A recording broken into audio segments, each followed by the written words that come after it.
The BC government is forging ahead with restrictions on short-term rentals in an attempt to free up homes for British Columbians. Short-term rentals represent thousands of homes that would otherwise be taken years to build. We can't ask people to wait in a housing crisis. The changes, which kick in May 1st in more than 60 communities, were announced last October.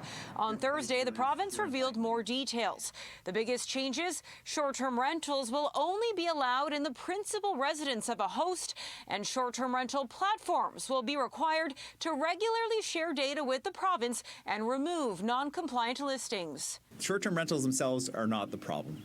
What has been the problem is inadequate oversight over this sector. The province says hosts caught breaking the rules can be fined between $500 and $5,000 a day, while short-term rental platforms can be fined up to $10,000 a day. There's zero evidence that short-term rental restrictions are going to improve housing affordability and availability. Property Rights Association of BC is challenging the legislation in court.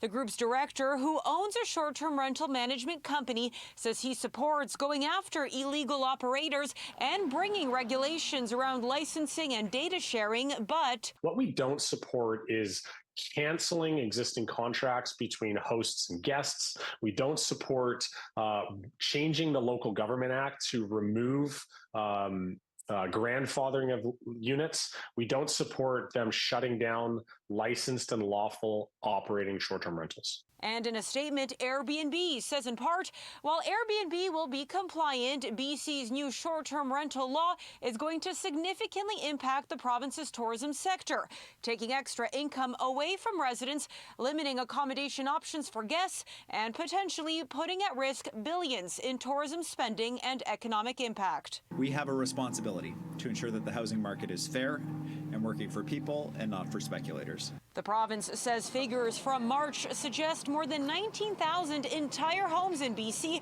are being listed as short-term rentals. Even if half of those units were to come back onto the market, that is substantial. The province also says 17 communities exempt from the principal resident requirement have chosen to opt in, including Tofino and Bowen Island. Rules for them kick in November 1st. In Langley, Monica Gould, City News.